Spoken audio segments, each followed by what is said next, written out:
Today we learn Chapter 1 Class 2 Science The Living Machines। सबसे पहले बच्चों हम शॉर्ट में अपनी बॉडी के बारे में जानते हैं।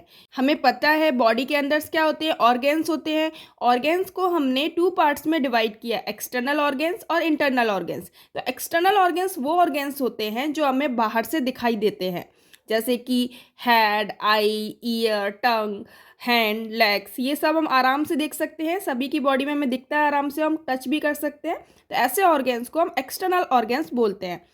इंटरनल ऑर्गेन्स वो ऑर्गेन्स होते हैं जो हमें बाहर से दिखाई भी नहीं देते हैं और उन्हें हम टच यानी छू भी नहीं सकते हैं, like brain, heart, lungs, stomach, kidney etcetera. ठीक है। और बॉडी में कितनी बोन्स होती हैं आपको पता है? टोटल बोन्स 206 होती है। और मसल्स कितनी होती हैं? मोर देन 600 मसल्स होती है हमारी बॉडी में। आइए अब इस चैप्टर को हम डिटेल में स्टडी करते हैं। Our body work like a machine. It has many parts or organs that do different things. We can see some part of our body such as head, eyes, ear, tongue, head, legs. These are called external organs. हम अपनी body के through ही क्या सारे काम करते हैं। तो जैसे एक मशीन वर्क करती है तो मशीन किसके बेसिस पे वर्क करती है? उसके पार्ट्स के बेसिस पे। उसी तरीके से बॉडी किसके बेसिस पे वर्क करती है? ऑर्गेन्स, यानी ऑर्गेन्स बॉडी के पार्ट्स होते हैं जिनके थ्रू हम डिफरेंट कामों को कर सकते हैं। We can see some part, जैसे कुछ पार्ट्स बॉडी के जो होते हैं उन्हें हम देख सकते हैं, जैसे कि हेड, आई, ईयर, टंग, हैंड, लेग्स। तो वो पार्ट जिन्हें हम टच कर सकते हैं, देख सकते हैं, उनको हम एक्सटर्नल ऑर्गेन्स बोलते हैं। There are many parts that are inside our body, they are called internal organs.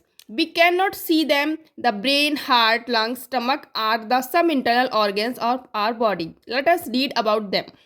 Jin body के वो पार्ट्स जिन्हें हम देख नहीं सकते बट वो हमारी बॉडी के डिफरेंट वर्क को परफॉर्म करते हैं, तो ऐसे पार्ट्स को हम इंटरनल ऑर्गन्स बोलते हैं, जैसे brain, heart, lungs and stomach are some internal parts of our body. ये चैप्टर में हम इन्हीं पार्ट्स, इंटरनल पार्ट्स के बारे में जानेंगे। फर्स्ट है brain. Brain help us to think, the brain also help us to do our work, the skull protect the brain. तो ब्रेन जो होता है, जो इंटरनल पार्ट होता है, उसका सबसे इंपॉर्टेंट काम क्या होता है? थिंक, सोचना। हम जो कुछ भी सोचते हैं वो हम ब्रेन से ही सोच पाते हैं। अगर हमारा ब्रेन वर्क नहीं करेगा तो हम कुछ भी ना सोच पाएंगे, ना समझ पाएंगे, कोई भी काम नहीं कर पाएंगे। और ब्रेन ऑल्सो हेल्प अपर वर्क, और ब्रेन ही हमारी बॉडी को, हमें अभी कोई चीज़ उठानी है या हमें बैठना है या हमें कहीं जाना है या कोई चीज़ कैसी दिख रही है, कुछ सोचने के बारे में, या जो काम भी हम करना चाहते हैं उस काम को परफॉर्म करने के लिए जो कमांड देता है वो भी ब्रेन ही देता है।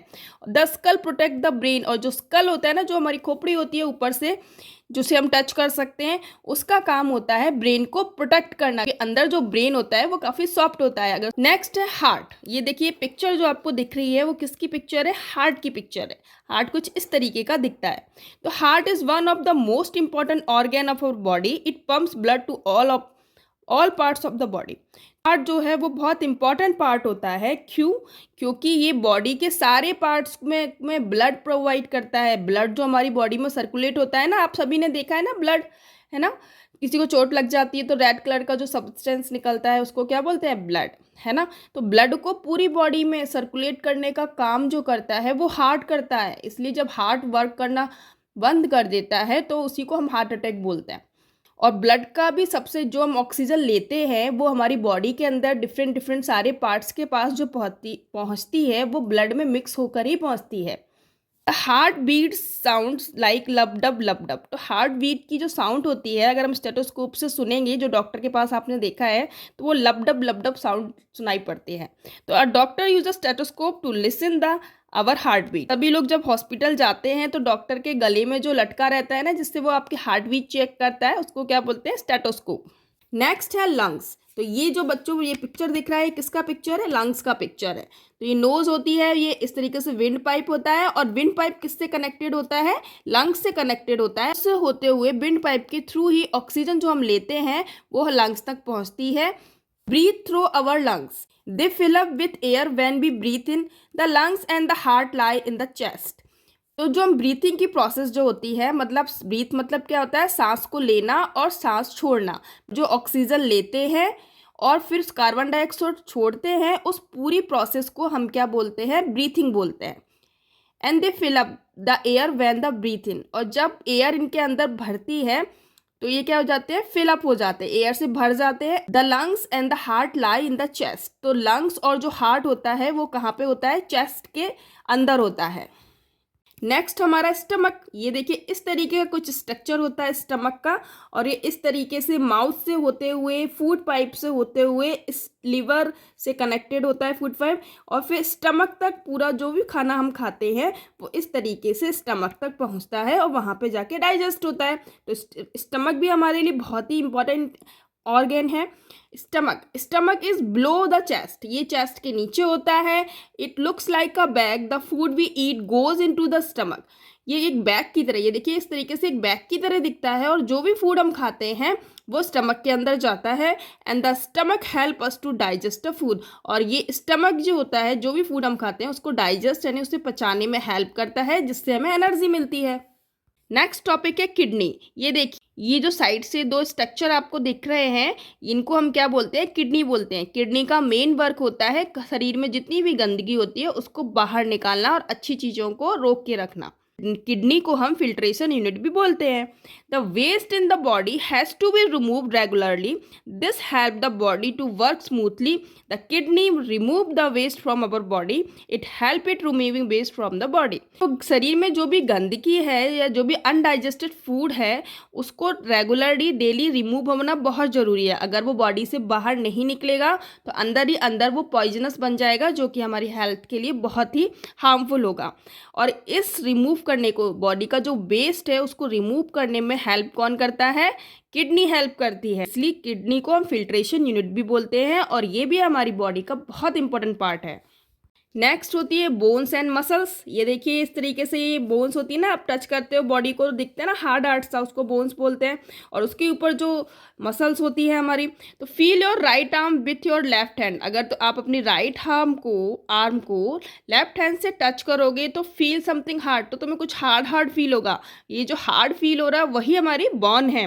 Do you feel something soft, और उसके बाद कुछ सॉफ्ट भी फील होता है। जो सॉफ्ट फील हो रहा है वो हमारी मसल्स है। और बॉन्स जो होती है बॉडी को स्ट्रक्चर देने में और फ्रेम देने में हेल्प करती है, और मसल्स के थ्रू हम बॉडी के पार्ट्स वर्क कर पाते हैं। Our body made up of bones and muscles, हमारी बॉडी जो होती है बोन्स एंड मसल से मिलकर बनी है। We have 206 bones and more than 600 muscles. Muscles help body to move, तो हमारी बॉडी में 206 बोन्स होती है और कम से कम 600 से ज़्यादा मसल्स होती है, और मसल्स जो होती है बॉडी को मूव करवाने में हेल्प करती हैं। Bones give shape and support, bones हमें पता है क्या देती है, बॉडी को शेप एंड सपोर्ट देती है। Skin cover the bones and the muscle in our body, और स्किन जो होती है वो हमारी बॉडी के बोन्स और मसल को कवर करके रखती है और प्रोटेक्टेड रखती है उनको। नेक्स्ट है muscles and bones work together. The muscles are fix to the bones, muscle make the bones move. तो मसल्स जो होती हैं वो बोन्स के ऊपर फिक्स रहती हैं, और मसल ही बोन्स को मूव करने में हेल्प करती है। Muscles and bones help you to, तो क्या क्या काम करने में हेल्प करनी है, lift your bag, throw a ball, swim, run, hop, skip, jump, pedal your bicycle. We can do all these things only if we have strong bones and muscles. Eating healthy food and exercise regularly will make our bones and muscles strong. तो bones और muscles की help से हम कौन कौन से जो भी काम करते हैं हम इनकी हेल्प से ही कर पाते हैं। लाइक जैसे अपने बैग को उठाना, बॉल को थ्रो करना, स्विम करना, दौड़ना, भागना, होप, कूदना, स्किप, जो भी काम, साइकिल चलाना, और भी अदर जो भी काम, खाना खाना, कोई भी काम हम करते हैं वो बोन्स एंड मसल्स की हेल्प से ही कर पाते हैं। इसलिए हमें बोन्स और मसल का स्ट्रॉन्गनेस पे, उसको हेल्दी रखने पे ध्यान देना चाहिए। इसके लिए हमें हेल्दी फूड खाना चाहिए और डेली एक्सरसाइज करनी चाहिए, जिससे बोन्स और मसल्स हमारे स्ट्रांग बने। नेक्स्ट है पोस्चर। तो बच्चों पोस्चर जो होता है वो भी हमारे लिए बहुत इंपॉर्टेंट होता है। पोस्चर मतलब किस तरीके से बैठते हैं, गिरते हैं और चलते हैं, तब ये हमारी बॉडी पे बहुत इफेक्ट पड़ता है। तो posture is a position in which we sit, stand and walk. We must sit and stand straight, हमेशा सीधा खड़ा और बैठना चाहिए। We must walk upright, a correct posture make you look smart. पर तरीके से उठेंगे, बैठेंगे और चलेंगे तो हम स्मार्ट भी दिखते हैं। जो इस चैप्टर के जो भी इंपॉर्टेंट पॉइंट्स हैं आइए हम शॉर्ट में रिवाइज करते हैं। The brain, heart, lungs and stomach are inside our body. Our body is made up of bones and muscles. Bones are hard and muscles are soft. Muscle help our bones to move. Bones and muscles become strong when we eat healthy food and exercise every day. We must have a correct posture। के साथ हमारा ये first chapter finish होता है। If you like it, अगर आपको ये chapter पसंद आया हो तो please like, share and subscribe. Thank you for watching.